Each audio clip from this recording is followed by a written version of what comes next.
Ebusiafo, mimo bibia kwaba deba GCN page so. Munyaba adwa searching me and I'm djumedi way ebro. Mesro so be subscribe to my channel. Now don't sa emia bell ne so obe a notification. And se me koso wo me mu bia benye biati anase obenye bia hwe ewo GCN page ha. Dr. Nana Ajiman Bedu II. Omanhene a wodoma ena okase. Na eden sem Nana neka Nana ne sem oke ina ne se. Eye abrante a wo frɛ no Trini Jonas a wote USA abonten oye Ghana ni na Trini Jonas na nkasa ye behwe a starting the program no ache way back e wo Ghana but na atem didi enka hontini a recognize no na emom okodu US a all trade pay ene kohwe Trini Jonas etumi eba a life ne nipa 13,000 and almost no it's so crazy like our followers pa because of enyama oye e Ghana ene na no koka eye ahemfofo nsema ene nduaborale a akọ ne so nyasem keto ebi mo se he nduabo na mo abona nkasa nya de be yadwuma ene na no so wakoka muslim fo asema ene so ensem bebre chese Trini Jonas no why na dwen so my Ghana no bekwa ama no na bekwa ama no na no na ekase aho na Ghana fo mpanifo na mo kire se Trini Jonas edi mu atem no ensem na all cancer na wadi mu atem no ensem na all kan ye no kware ana everything Trini Jonas ekano is the truth ensem o can bia ye no kware enti ma mo focus e wo insult ne nko a na mo focus e wo asem a all kano eso because asem a all kano ye no kware ensem a Trini Jonas ekan na ye no kware enti se mo hyeda yi mu ani ti so openi a waye bibi na mudi mu ani to nche na mu ka se atem didi ne nkwa na mu focus on na obuade Trini Jonas ti se me kra personally me amete anu me address each amete anu me no Ghana fo na mo ka se Trini Jonas embuado omo hoye mehi ti se Ghana fo na kasa we are hypocrites do Trini Jonas atem didi no odi ne enye because untimi didi umpenifo atem za it doesn't show respect na wo Ghana fo no ti se in some Trini Jonas zo kan enye na Ghana fu bebre na ye hypocrite ankasa na no na Dr. Nana Ajiman Bedu II omanhene a wodoma echese sa atemdidi ni mombe anye na momensem a Trini Jonas e ka chempenifo ni so ye no kware na sei Nana de etudwa Amedu so Dr. Duchumwa na akọ choka for no ye be pakio mo abusiofo ba omanhene ya wono ete eyedoma enkonya sase eso His Majesty wasajefo osiade yo Dr. Nana Ajiman Bedu ya watoso mienu chese ne ababio eno no nana mi bodin a wadawro mana chese ne mabomi mu asea eno no wahene eno wade ato eja echiremu sa Ghana mpanyifo wo mo enjai eye ne mabone ahoro ya omo eye na omo eja ya na chese ne abrantia no so ya befra no Trini Jonas no ono so enya wo mo atenie enti sa ensam no na eye wo hene ede atudwa sa abrantia no oni atam ekwa ogidi ye se niama dededa na kwamu a nya de se wo bema ne homene so esa ede etia empanyifo ni nyina ene sa kukuru do ejaya na keke no so ejaye ohene kire biom sa wode nani atofam gen ehunu se galamse etuo ene eye enuatwa basabasa ya ebi so ekoso ne mpotamu eho no nananom ene empanyifo binom eyade se wo mo eta kire papa na wo mo esai omayi na wei na kire se ne abrantia Trini Jonas a wano de ne ho adwo no ewo nkrofo aman so aburokyire ya kire se ne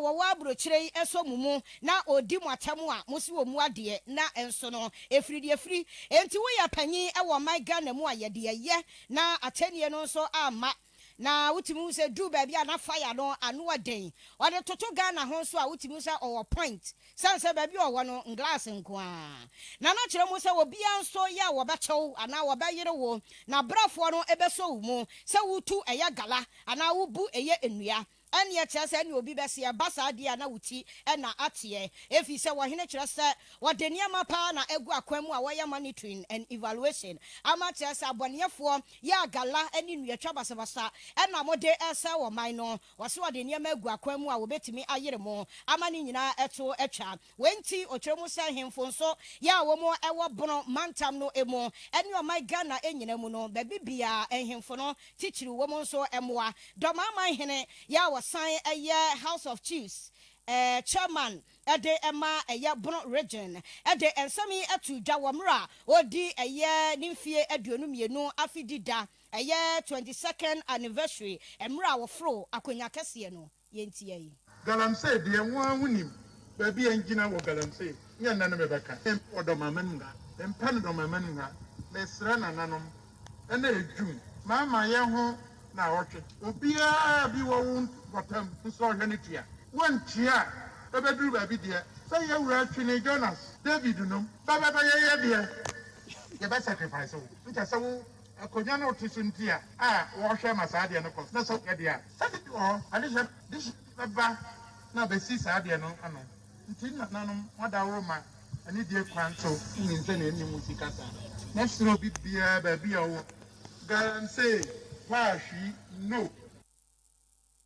Etina trasania piao wahene na akasa na wano di kradia na wachepe enwade atoso se beya bibia enso ebecha wo bibia ya wutu gala ana wutwa nua basabasa no na wajai esanse emra no eso mu a wankasa DJ bi edin wase wo bete wamahene ya wono ete eye doman konyasa se eso His Majesty wasagefo wase ade yo Dr. Nana Agyeman Badu ya wotoso mienu ananso se ababio nana ebiem me bo wudin a me bo me mu ase onim say na na waka ne say no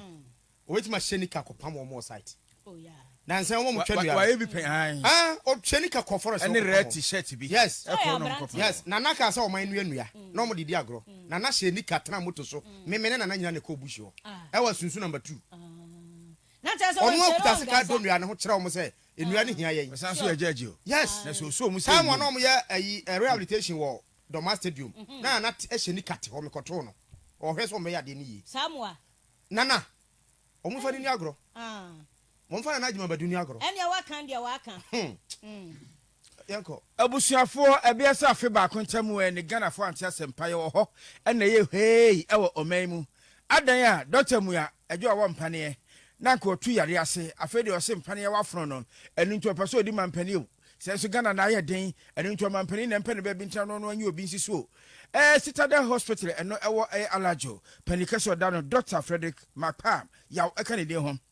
papa yi ene asrafo national security di ne tenten kakra kwado ano adan ya papa so opeso ye ku etu aban ena Ghana for class